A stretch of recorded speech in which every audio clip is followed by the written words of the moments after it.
दोस्तों, अगर ये दो कंसेप्ट अगर आपको अच्छी तरह से समझ में आ गया, कौन कौन से? Meaning of double entry system and identification of debit item and credit item, then accounts खत्म। बिल्कुल, क्योंकि मेन यही चीज है कि आपको पहचानना है कि डेबिट का आइटम क्या है एंड क्रेडिट का आइटम क्या है। Concept 1, meaning of double entry system. ध्यान देखना, इन अकाउंट्स लेफ्ट हैंड साइड को डेबिट कहते हैं एंड राइट हैंड साइड को क्रेडिट कहते हैं। ठीक है, लेफ्ट हैंड साइड को डेबिट कहते हैं एंड राइट हैंड साइड को क्रेडिट कहते हैं। राइट, यानी कि दो पार्ट में बटा हुआ है। लेफ्ट हैंड साइड डेबिट है एंड राइट हैंड साइड क्या है? क्रेडिट है। ध्यान से देखिएगा, in double entry system every transaction का डबल इंपैक्ट होता है।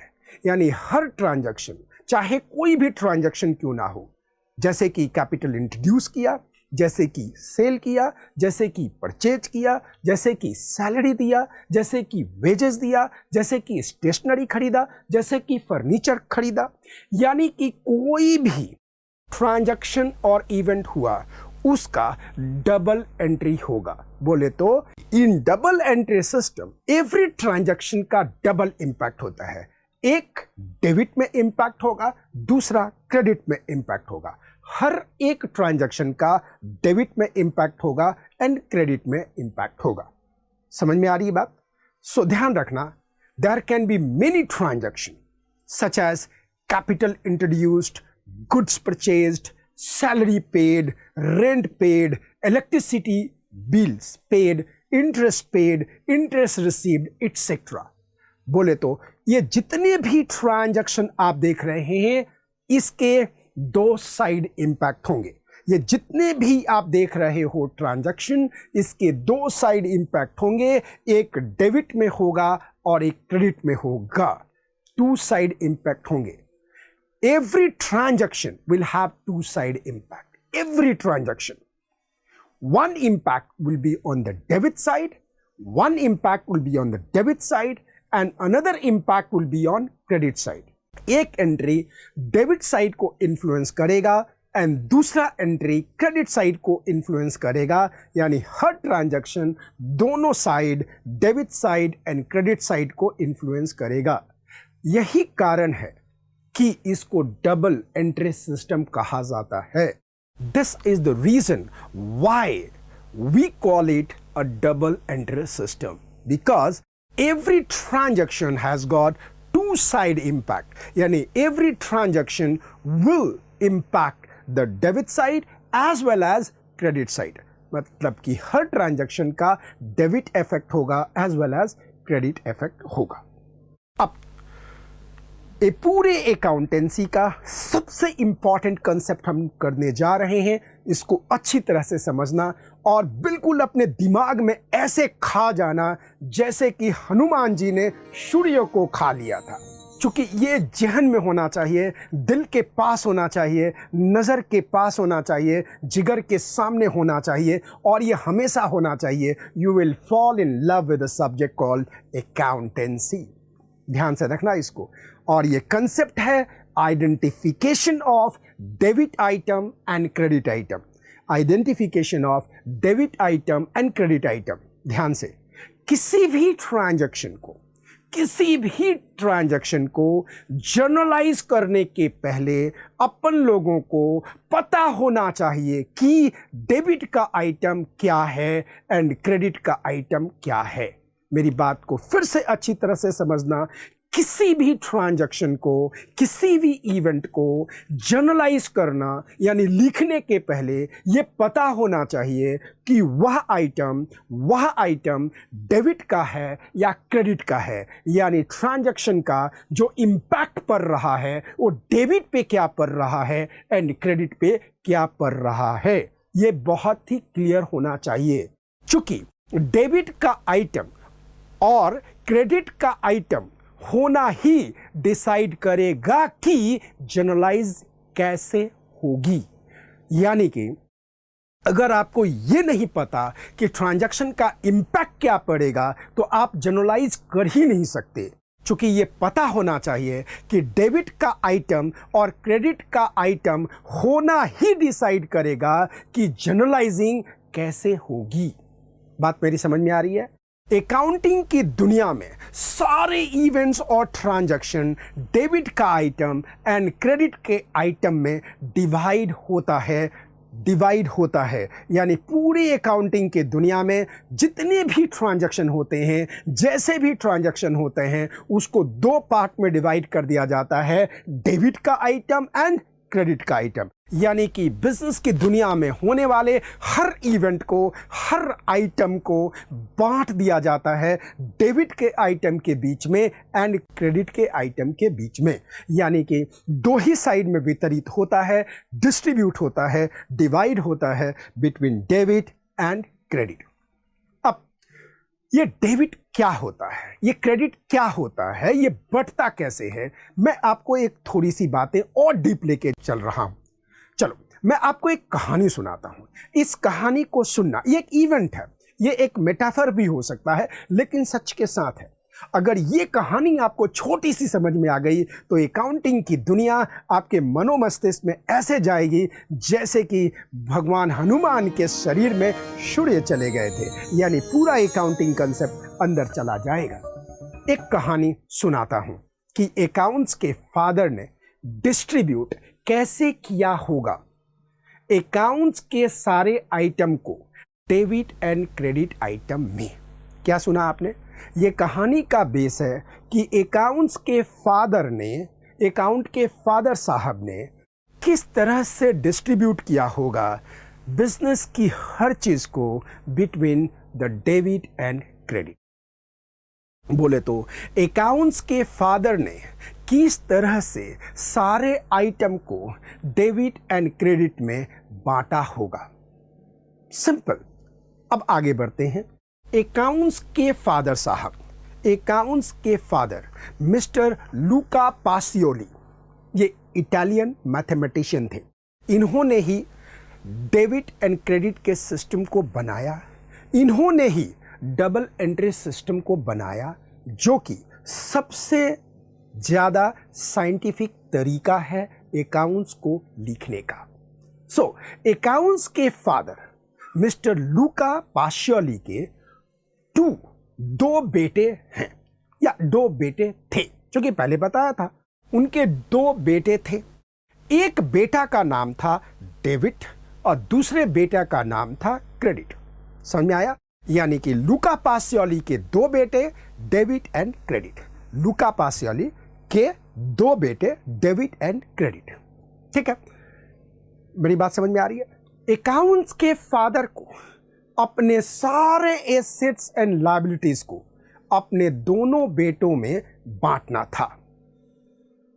एसेट बोले तो संपत्ति, like cash, bank, land, building, investment इन शेयर एटसेट्रा। यानी कि लूका पासियोली के पास जो एसेट था, जो संपत्ति था, उनको बांटना था। किसके किसके बीच में बांटना था? अपने दो बेटों के बीच में बांटना था। दोनों बेटों का नाम क्या था? डेबिट बेटा एंड क्रेडिट बेटा। उनके जितनी भी संपत्ति थी, एसेट थी, एसेट को संपत्ति कहते हैं, एसेट को संपत्ति कहते हैं, एसेट को धन कहते हैं। तो जितने उनके एसेट थे, जितने उनके धन थे, जितने उनके एसेट थे, ये क्या क्या हो सकते हैं? ये संपत्ति क्या हो सकता है? ये कैश हो सकता है, ये बैंक हो सकता है, ये लैंड हो सकता है, ये बिल्डिंग हो सकता है, इन्वेस्टमेंट इन शेयर हो सकता है। ये सारे उनके पास संपत्ति थे।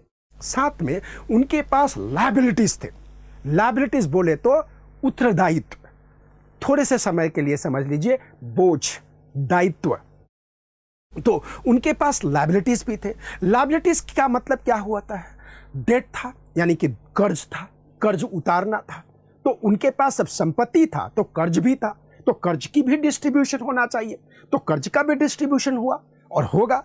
तो उनके पास लायबिलिटीज था, यानी कि मिस्टर पास्योली के पास जितने भी एसेट्स थे, जितने भी लायबिलिटीज था, उनको दोनों बेटों के बीच में बांटना था। और दोनों बेटों का नाम क्या था? Debit and credit. तो लायबिलिटीज में क्या था? डेट था, लोन था, रिजर्व था, प्रोविजन था। देखिएगा, रिजर्व भी लायबिलिटीज है, रिजर्व एसेट नहीं है।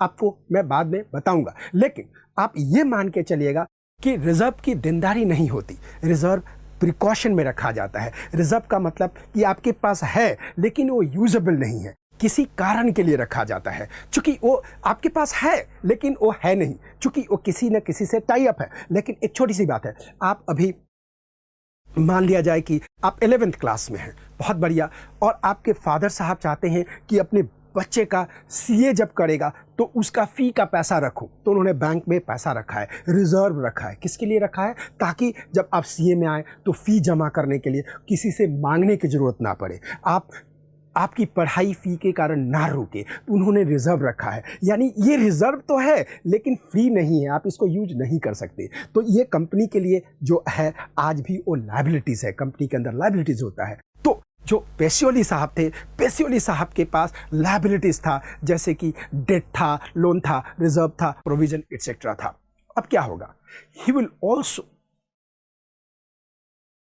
क्लियरली डिस्ट्रीब्यूट कि एक्सपेंस एंड लॉस कौन बियर करेगा, एक्सपेंस एंड लॉस कौन बियर करेगा, and sales profit income and gain किसके पास जाएगा।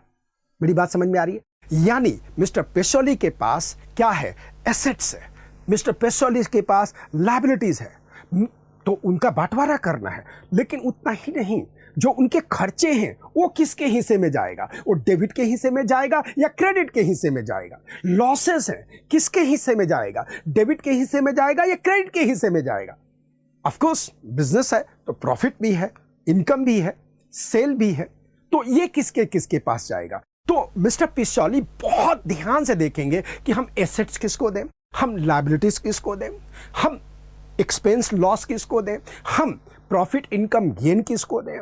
ये सारी बातें सोचेंगे, समझेंगे मिस्टर पिशॉली ने, और उन्होंने सोचा भी, समझा भी।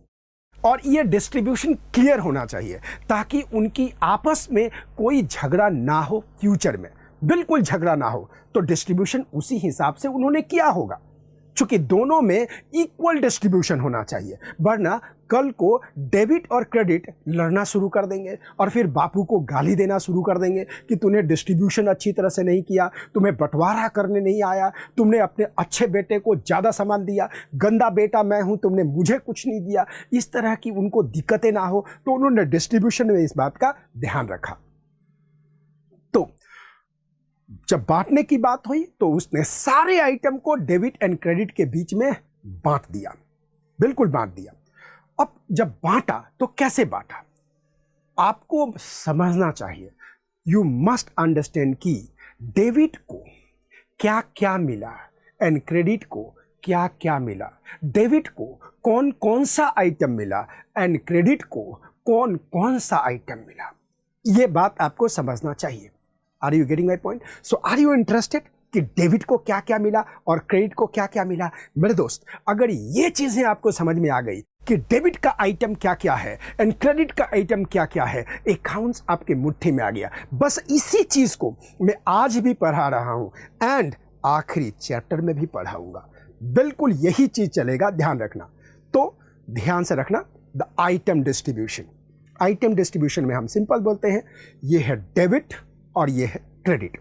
डेबिट में देख लेते हैं सीरियल नंबर में कि क्या क्या मिल रहा है। अरे भैया, जब डिस्ट्रीब्यूशन हो रहा है तो नंबरिंग होनी चाहिए ना, कि क्या किसको किसको किसका किसका मिल रहा है, राइट? गढ़ मिलाना चाहिए कितना हुआ। तो यह है डेबिट का आइटम और यह है क्रेडिट का आइटम। ओके, अब डेबिट और क्रेडिट दोनों के फादर मिस्टर पास्योली, लूका पास्योली ने बांटना शुरू किया। जितने भी फिक्स एसेट थे, land, building, car, factory, cash, bank, सब उठाकर मिस्टर पास्योली ने डेविड को दे दिया। सारे एसेट, सारे मतलब एक, जितने भी एसेट थे, जितने भी, कोई भी एसेट, आप कुछ भी नाम ले लो, जो संपत्ति उनके पास था, उन्होंने डेविड को दे दिया। डेबिट को दे दिया। पूछोगे लैंड, डेबिट को दे दिया। बिल्डिंग, डेबिट को दे दिया। मशीनरी, डेबिट को दे दिया। कैश इन हैंड, डेबिट को दे दिया। बैंक, डेबिट को दे दिया। फर्नीचर, डेबिट को दे दिया। स्टॉक, डेबिट को दे दिया। यानी जितने भी एसेट थे, नॉन करंट या करंट, सब कुछ डेबिट को दे दिया। अब क्या था, उनके पास बड़े सारे लायबिलिटीज था। बड़े सारे क्या था, लायबिलिटीज था। क्या था, बैंक का लोन था, डेट था, डेट मतलब लोन, डेट था, लॉन्ग टर्म लोन था, एक क्रेडिटर को लोन था, यानी किसी ने माल सप्लाई किया था, गुड सप्लाई किया था, उसकी भी देनदारी है। वो जितने लायबिलिटीज था, जितना था, उन्होंने क्या किया, वो क्रेडिट को दे दिया, क्रेडिट को दे दिया। अब बताओ, सारा एसेट्स उन्होंने डेबिट को दे दिया, सारा लायबिलिटीज उन्होंने क्रेडिट को दिया। हद तो तब हो गई कि एकदम चकचकाती मर्सिडीज बेंज खरीदी गई थी और उन्होंने कहा, बेटा डेविड, ये मर्सिडीज गाड़ी तेरी हुई, तू चला। दूसरे बेटे ने कहा, बांट तो चुके हो, अब ये भी बता दो कि इस गड्डी का जो इंस्टॉलमेंट देना है वो कौन देगा। गड्डी तो आपका प्यारा बच्चा डेविड चलाएगा ना, तो इसका इंस्टॉलमेंट कौन देगा। तो पास्योली ने कहा, तुम। मतलब समझ में आया, यानी गड्डी तो चली गई क्रेडिट बेटा के पास, लेकिन इंस्टॉलमेंट की लायबिलिटीज किसके पास आ गई, क्रेडिट बेटा के पास। इंस्टॉलमेंट की लायबिलिटीज किसके पास आ गई, क्रेडिट बेटा के पास। यानी कि car will go to debit side, but the instalment liabilities will come to the credit side. The car will go to the debit side, but the instalment liabilities will go to which side, credit side. अब बताओ, क्या ये equal distribution हुआ? बोलो, जम के बोलो, आराम लो, मजे लो। अभी जो ये कहानी सुना रहा हूं ना, अगर ये कहानी थारे दिल में बस जाएगा ना, मैं आपको बता देता हूं, अकाउंट्स जैसा इजी सब्जेक्ट कोई नहीं होगा। क्योंकि यही तो अकाउंट्स में है कि डेबिट का आइटम क्या है, क्रेडिट का आइटम क्या है। बस ये समझ में आ गया, कहानी समझ में आ गई। अब बताओ, ये किस तरह का होगा। ये है डेबिट बेटा, ये है क्रेडिट बेटा। डेबिट बेटा को सारा एसेट्स मिल गया, fix asset and current asset सब कुछ। क्रेडिट बेटा को पूरा लायबिलिटीज मिल गया, non current liabilities and current liabilities. अब बंटवारे की दूसरी चीज आई। पासियोली के पास बड़े सारे एक्सपेंसेस थे, लॉस थे। कोई भी एक्सपेंस, चाहे वो सैलरी का खर्चा हो, चाहे वो रेंट का खर्चा हो, चाहे इलेक्ट्रिसिटी का खर्चा हो, चाहे मोटर कार के रनिंग कॉस्ट हो, मोटर कार का कोई भी एक्सपेंस हो, this all expenses was given to whom? Debit. All expenses to debit. Debit तो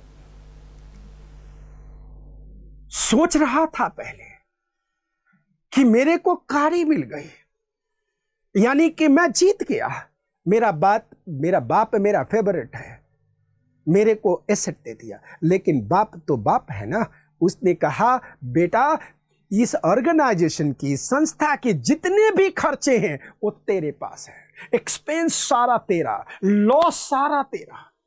यानी कि डेबिट के हिस्से में आ गया एक्सपेंस एंड लॉसेस सारे, कोई भी किसी भी तरह का। तो डेबिट में आ गया एक्सपेंस एंड लॉसेस। अब इसके पास सेल्स रेवेन्यू था, इनकम था, प्रॉफिट था, गेन था। Sales, income, profit and gain, ये जो था इसने, पासियोली ने क्रेडिट को दे दिया। Sales, income, profit and gain इसके पास आ गया। और ये पूरे जितनी भी संपत्ति थी, जितने भी लायबिलिटीज था, जितना भी एक्सपेंस एंड लॉसेस था, जितना भी sales, income, profit and gain था, सबका डिस्ट्रीब्यूशन हो गया बिटवीन डेबिट एंड क्रेडिट। अब बताओ, ये टोटल इक्वल। क्या ये बैलेंस डिस्ट्रीब्यूशन लग रहा है? बिल्कुल लग रहा है। एसेट डेबिट के पास है तो एक्सपेंस एंड लॉस उसी के पास है। लायबिलिटीज क्रेडिट के पास है तो sales income profit and gain भी लायबिलिटीज के पास है।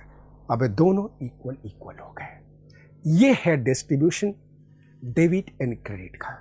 ये है डेबिट का आइटम, आप देख रहे हैं आराम से, ये है क्रेडिट का आइटम। तो जब भी आप प्रैक्टिकल सवाल करेंगे, जब भी आप अकाउंट्स का जर्नल एंट्री बनाएंगे, तो सबसे पहले अपने दिमाग से पूछेंगे कि जो ट्रांजैक्शन हुआ है उसका इम्पैक्ट डेबिट के आइटम पे क्या है एंड क्रेडिट के आइटम पे क्या है। यानी सबसे पहले ये सवाल पूछेंगे कि ये डेबिट का आइटम है या क्रेडिट का आइटम है।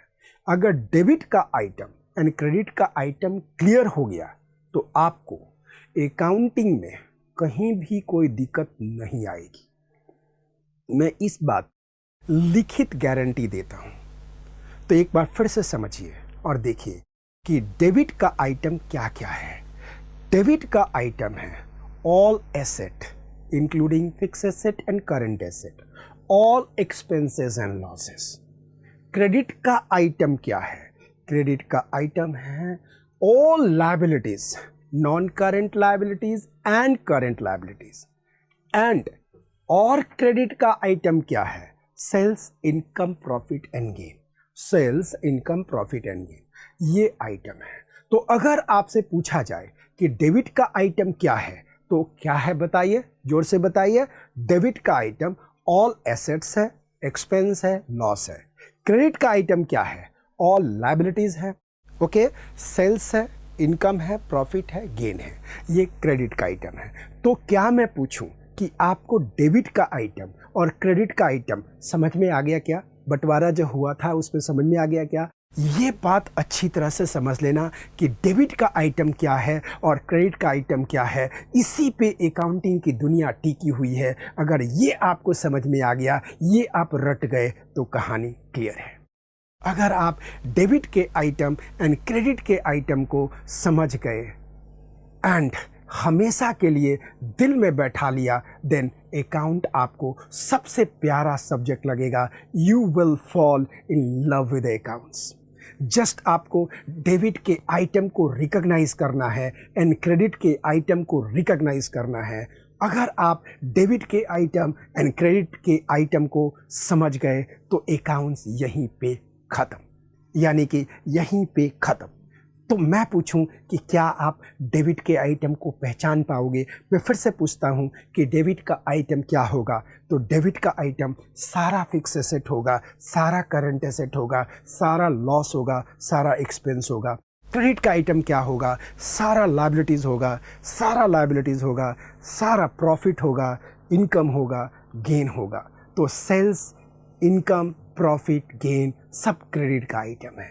तो मैं बार बार आगे बोलूँगा कि ये आइटम किसका है, तो ये आपको समझ में आना चाहिए। अगर ये समझ में आ गया तो अकाउंट्स यहीं पे ख़त्म हो गया, यानी 1 घंटे के अंदर अकाउंट्स ख़त्म।